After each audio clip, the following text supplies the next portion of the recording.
Okay, let's start part 2 of the lecture 4.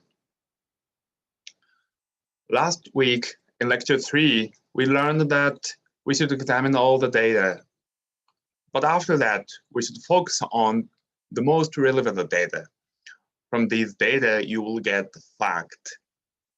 But what should we do after that?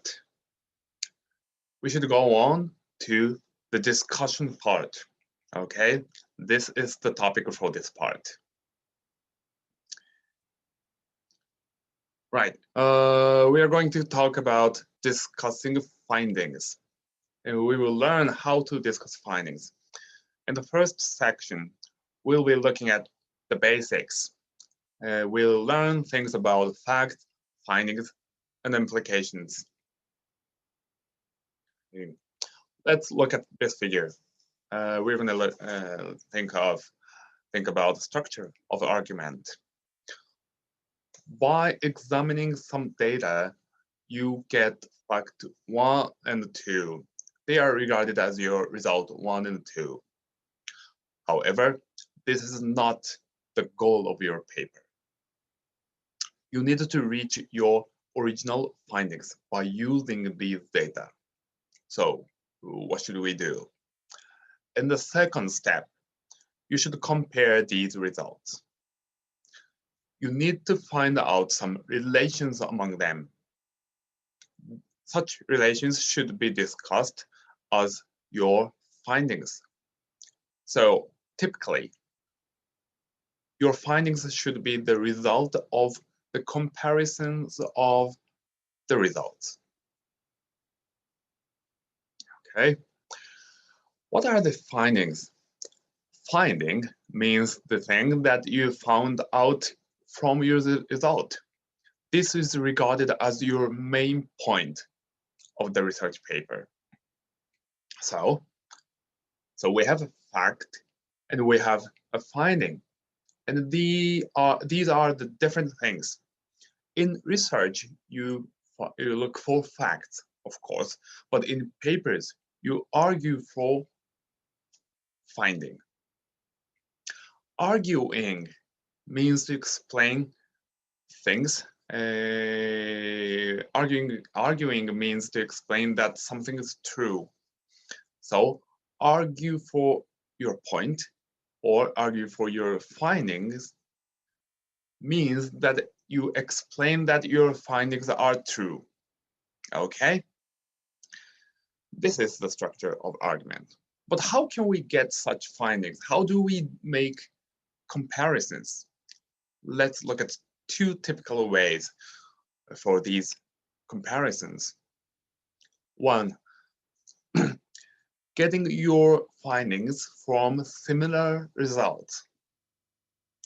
Let's suppose that there was some policy by a government in a city, okay? And suppose we have this research question.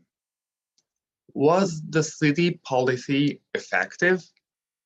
For example, we want to know if Kyoto City's economic policy was effective or not.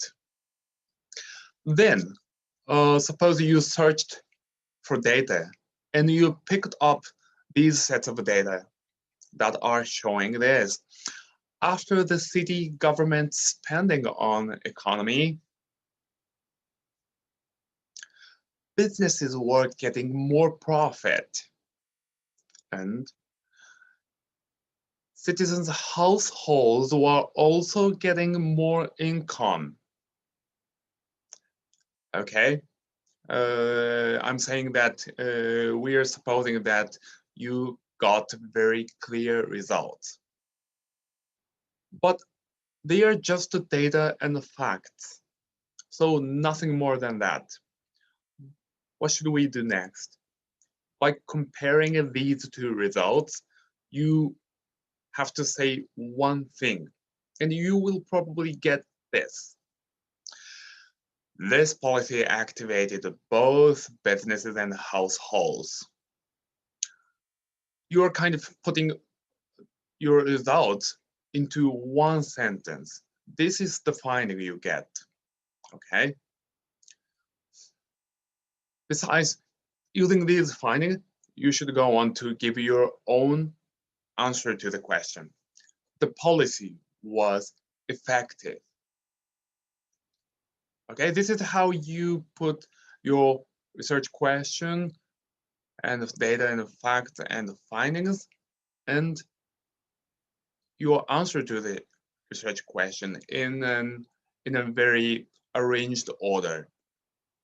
Okay, so in this slide, we got the typical way of comparing similar results. Next slide is about the second way, getting your findings from contrasted results. Let's suppose we have the same research question. Was the city policy effective? But this time, after collecting various data, you realized these patterns. One, yes, businesses were getting more profit again, but households were not. They were losing income this time. So this is kind of a bad result, right? So from such different tendencies, what will you get? In this case, you will find this. This policy activated businesses only. You are showing just one statement based on the two different tendencies, right? This is your finding. And in this finding, you are saying that government spending had the good effect only on businesses, not on households. Okay, you put this contrast into one sentence. Lastly, you give your answer. The effect of the policy was limited. Okay, this is what we typically show when we got the different tendencies from your research. So this is the typical way to get your findings from differences. Okay. All right. We've looked at the two typical ways of making comparisons. Let me go on to the next step. After writing findings, you should also show your implications. But how are they different? Findings are factual statements, and implications are practical recommendations. So they should be different things, okay?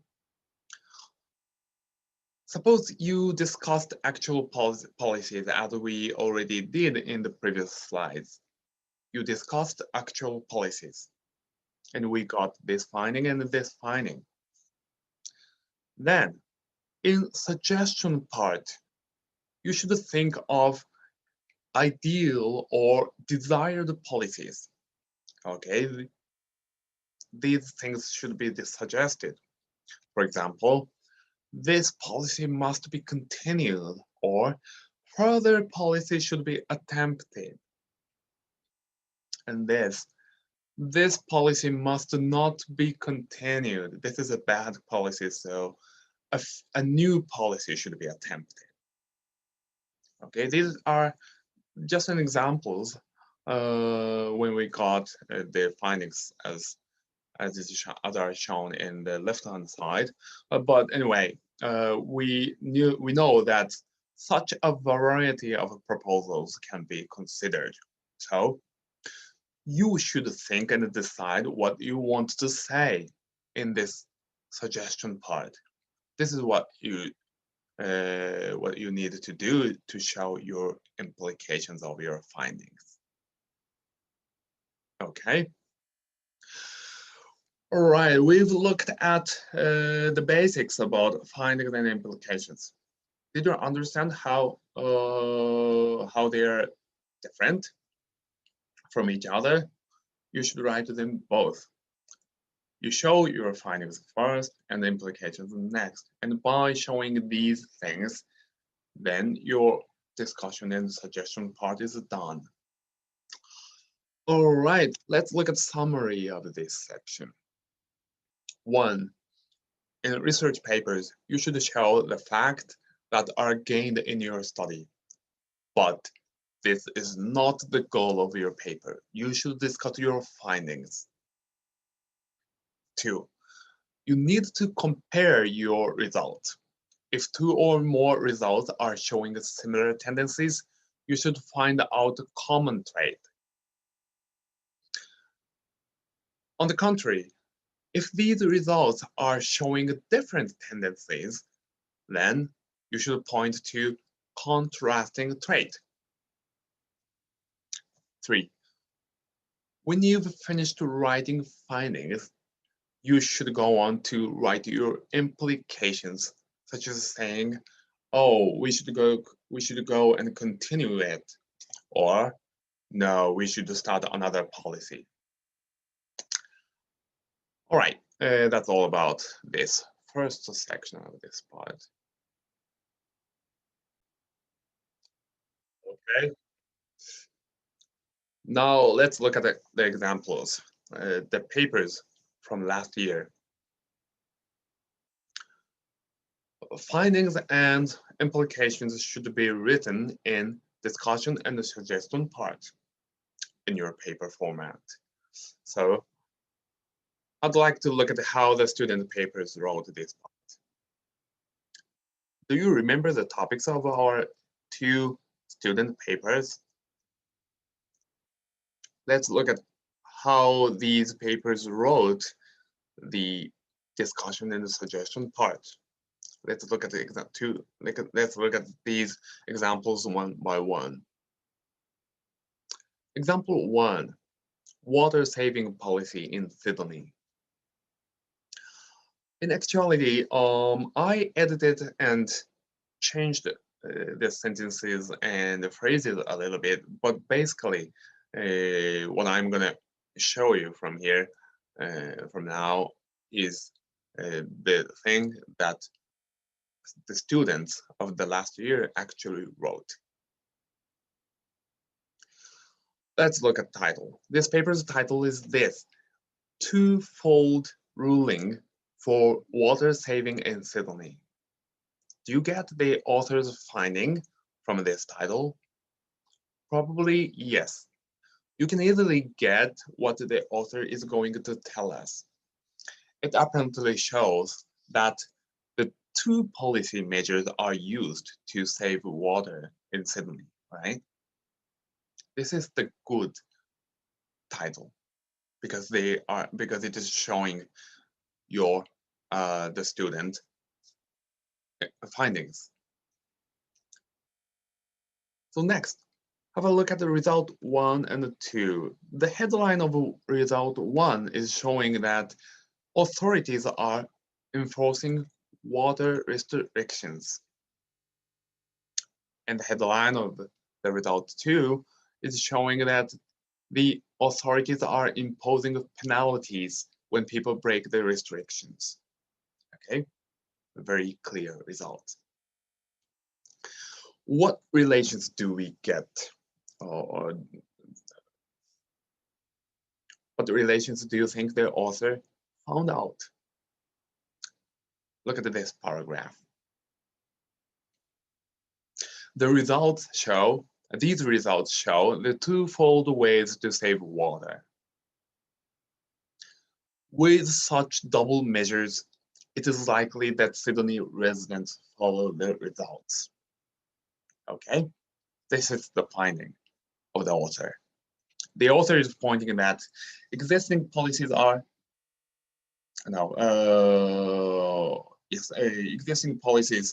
existing 2 measures are interrelated and they are kind of combined. Okay, this is what he found. Next, the author suggests implications. Have a look at the next paragraph. It is recommended, however, that these rules should also become imposed on the visitors to the city.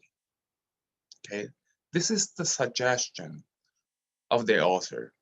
The author is pointing that existing policies are good, but not enough. So therefore, a kind of enlargement of existing measures is necessary. This is what the author is saying, okay? So this is the very good finding and implication. Let's look at example 2. Here is the title, Trans-Jakarta Bus Rapid Transit, and its insufficient success. Do you get the finding of the author?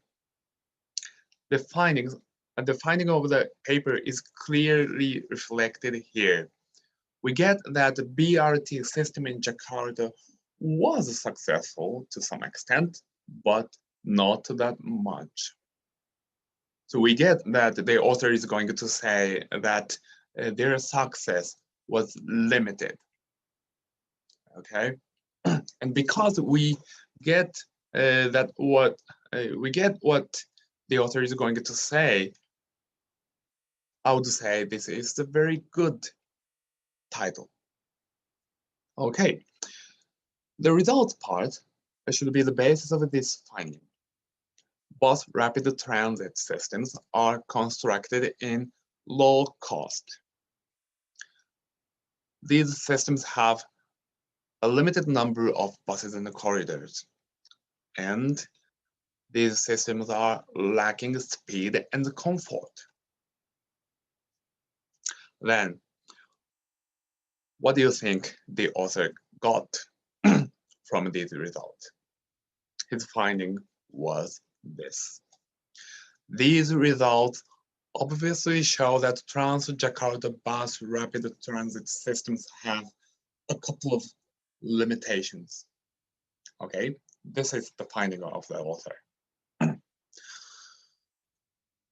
Therefore, these systems have not contributed to decrease congestion in Metro Jakarta.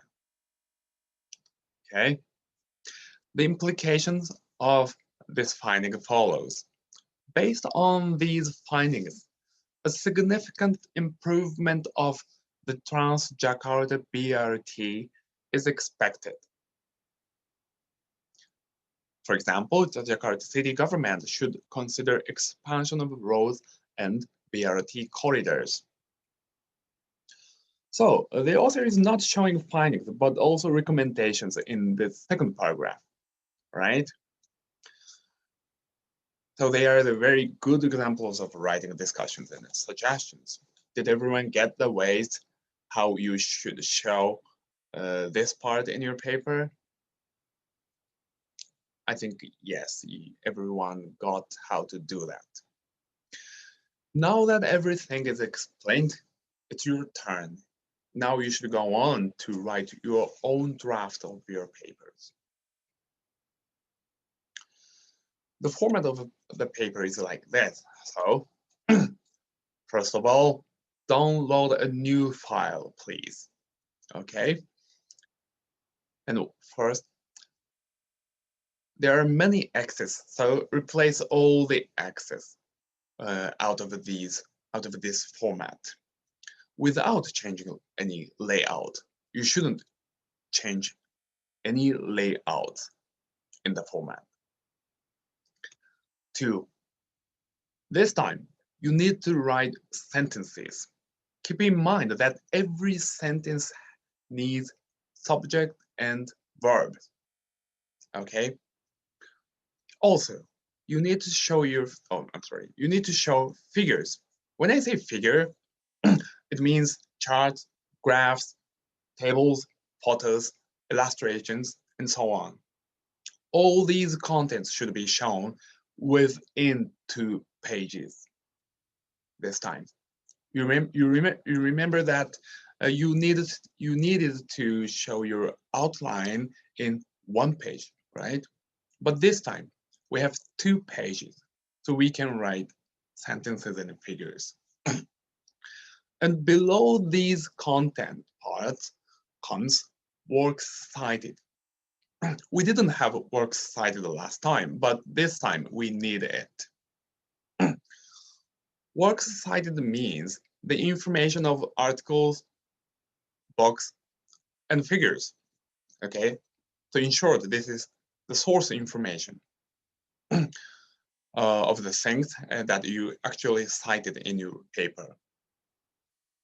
They will be a bit long, so therefore, they can be shown in page 2 and 3. So you can have 3 pages if your works cited are a big one. 4. After you've finished the writings, check all the command functions to make sure that you are following guidelines correctly. And if you found you are making no mistakes, then just erase all these commands. Okay, these are the things that you need to do this time. So this is the deadline. Please submit your Word file or PDF file by the midnight of January 12th. This is Tuesday. Okay, this is the second of the 3 big submissions in this course, so don't forget to do this, please. Okay, that's all for the second part. These images are to show how the format of the draft paper look like. Okay, we have format and the command functions on the right hand side, and this is one page. This is page 1 and this is page 2. And at the bottom of the page 2 starts works cited. And in the page 3, we have other information of works cited that were not able to be shown in page 2. Okay. All right, so that's all for today's lecture. We learned things about districts and cities, and then we learned the ways of discussing findings. Okay, you need to finish writing the draft in a couple of days. So I'm afraid it's a little bit short, but I know all of you have been conducting research, and I believe most of you are already prepared to write drafts. So I hope everyone can manage it somehow, and I'm pretty much looking forward to reading your drafts from all of you. Okay, thank you for watching these videos today. See you next week. Bye.